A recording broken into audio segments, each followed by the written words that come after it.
everyone, here's Alex, like the puppet with Puppet Dojo. I have this weird guy here, you know? This guy plays Zilean, guys. This guy plays Zilean. And so, like, I'm lucky that I'm not gonna queue in tonight because I think bot lane's gonna be a mess. And it's all because of you, okay? I mean, Zilean, you know, I think it's pretty meta. I don't think people stop playing, you know. So, me anyway. Of course, this is Kasing, if you don't know this guy. But, dude, tell me, why is it meta? Why is Kasing playing Zilean again? I know you play it all the time. Like, this is nothing new for me or anyone that watched your whole games and careers before. But why now? Why suddenly you pick Zilean again? Actually, I wanted to try it out. Like, I don't know. This wasn't even planned? No. I mean, it wasn't really part of a plan. Like, I just saw the opportunity, so I thought, why not? And if anything, it's spring split, right? So it's basically the split to try shit out. I'm not even joking. You know, it's like, you know, if I had the chance to play like Calf as support, I would try it. You know, because I felt like if I knew the conditions of how we win and stuff, well, might as well. All right, this is great actually. And you know, I have one thing to ask. How did it go? Like, did you win? Did you lose the lane? Do you feel like confident that you destroyed the lane? Oh no, I won. Or did you ult any time you fucked up? No. I won quite convincingly, so thank God for that. You know, if we lost, then I think I'm getting quite blamed after. But you know, it's fine. At least the gold soloqueue is gonna be fun today for anyone playing Zilean and not anyone else. Zilean's just too OP, man. Is it like your all main, like your favorite champion by far? In a way, yeah. Like I've played Zilean since like kind of when I played competitive. Yeah. I always had a feeling that this pick would always be broken. Yeah. Even though people would report me in solo queue, right? Because I play Zilean. Yeah, of course. Yeah. You know, like people report me when I play Lulu, so I kind of know the feeling. Yeah, if you don't pick an Alistair, you're getting reported basically, you know? Yeah. Just how it is, man. Yeah, that's why we all play Thresh, right? Because nobody has an excuse because Thresh gets kills, right? That's true. Yeah, so, but anyways, this was obviously a good day for you. You won. But yesterday you had a kind of a tough match because it was Splice, right? You played last year for Splice. And it felt like for me that you were kind of the leader in the team in a sense, but somehow it didn't work out. Like, it felt for me that it wasn't working out in the summer split as well as everyone expected. How was it for you to play against your old team again? I mean, honestly, like, I've taken up this role as a leader in Excel now, and I don't think that we weren't in control. I felt like we were always in control, but we just decided to basically make a solo play. Yeah. And you know, I think during that game, if Keijo doesn't fuck up, you know, if Expect doesn't like get caught when we respect, you know, the enemy rotation, because there's a time where basically it's your turn to play aggressive, and it's not your turn to play. Yeah. You have to play defensive, right?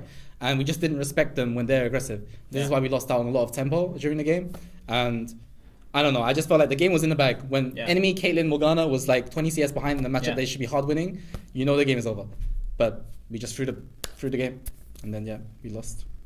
We should have won, man. It's so sad, but you know, it sucks. I'm feeling confident still about the team because like EXO is under the radar for most of everyone because they kept a lot of the players from their UK squad. They're like, you kind of are the official first and only 10-man roster according to Gamepedia. So how is the team environment right now? I mean, honestly, it's like currently I would say a 10-man roster, like it is kind of what it is, right? Yeah. Like you have 5 players that basically want to play LCS or LEC, and you have 5 players that are in LEC that basically, you know, should try hard or should work hard.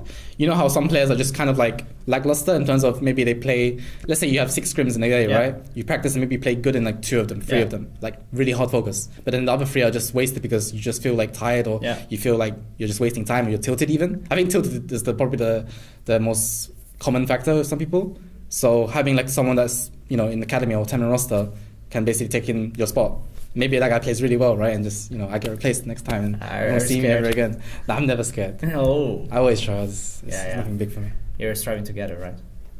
Thrive together. Yeah, I understand. But I kind of like this system, to be honest. Like it feels like we're getting on a level that we have to not only be the best of ourselves, but also the team has to be good as a unit. As a whole unit, yeah. Exactly. And not only like the 5 starting players technically, but also the 5 subs, like the academy roster in that sense. But like, despite you probably, and as it seems, having a good time with your team, and it seems to be working out some part, it's not the main reason you chose EXO, right? Like, you're from the UK, EXO's from the UK. Why do you exactly join EXO? What is your future with EXO looking like? And how's it to live in UK again and just coming out here for the weekends? I mean, first of all, I had like quite some offers during the off season. Even though Spice officially didn't make it to franchising. Yeah. Then they made it back after, so it was like a pretty stressful period for me. Yeah. So I was considering all options, right? Both EU, NA, and like wherever else. But during that time, like, I was really depressed because I felt like I didn't want to move team. I wanted to stay in Spice no matter what. But then after I had to find a new team and all that kind of stuff, and I didn't really know the new teams that came in, which is Excel, of course. Yeah. And they contacted my agent and Splice, of course, about me, because initially I didn't really know anything, but then I found out they were UK org, and they're very passionate about what they believe in. And one of their philosophies was that they want to basically have like live in UK and basically practice from UK, and then after travel to Berlin and then play there. So basically it's kind of like a real sport where you travel to different places, but except this kind, you're basically traveling to Berlin every week. Yeah. And initially I didn't like the idea. I felt like, what a waste of time. You're going to queue blah, blah, blah. Like that's at least like 3 solo queues, 4 solo queues, blah, blah, blah. I'm calculating solo queues instead of like time, Yeah. So what time are you on right now? Solo queue time. But it's always about how many solo queues you can play. Yeah. But for me, in the end, I thought, sometimes it's not all about solo queue, right? You could do other stuff in that time. Maybe you could read a book about yourself. Maybe you could read a book. Sorry, not read a book.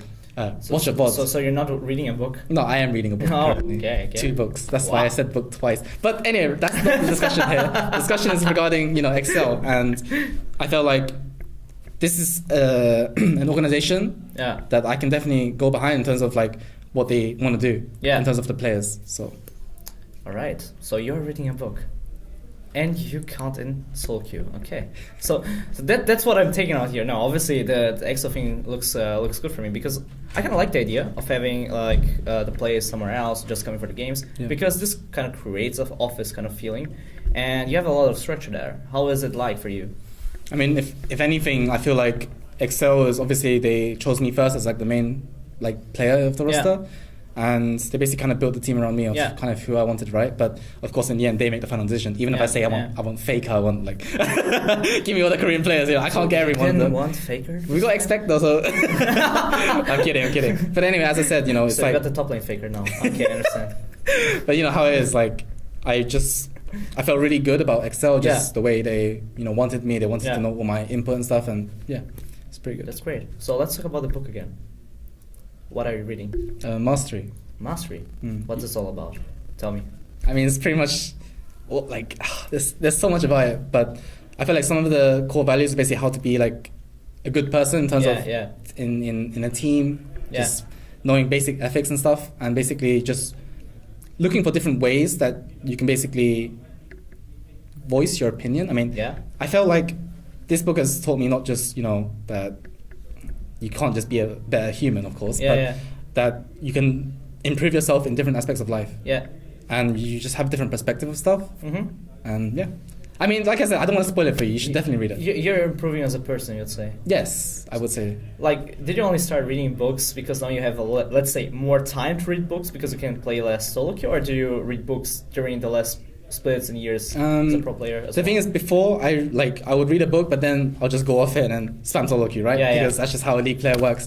But it's basically when I found time that I don't want to play league and I just want to like chill and I want to do something else instead, then I felt that reading actually benefited me a lot, helped me calm a lot down if I was mad at a solo queue game or whatever, or like if I was just annoyed or felt shit.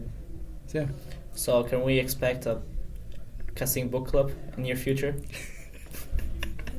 That sounds like, I feel like such a nerd saying that. I'm so sorry. I kind of had to do that. It's fine, man. I understand. I hope you don't hate me after that. No, I hate you a lot. Alright, give your shout outs to your fans because they don't deserve to hate them. I mean, Anyway, thanks guys for supporting me, of course, and Excel with all our current victories and losses. But all I can say is hopefully we can show a better performance in the upcoming weeks. So, thank you very much, Kasing. As always, a pleasure. You too. thanks for watching the video. I hope you liked it. Make sure to subscribe to the channel for more league content and all things esports. But don't forget, on Tuesday, there are going to be the next Public Social podcast. The time is going to be announced very soon on Twitter. And obviously, you can also just follow so you don't miss the notification. So thanks again for watching, and we'll see us on Tuesday.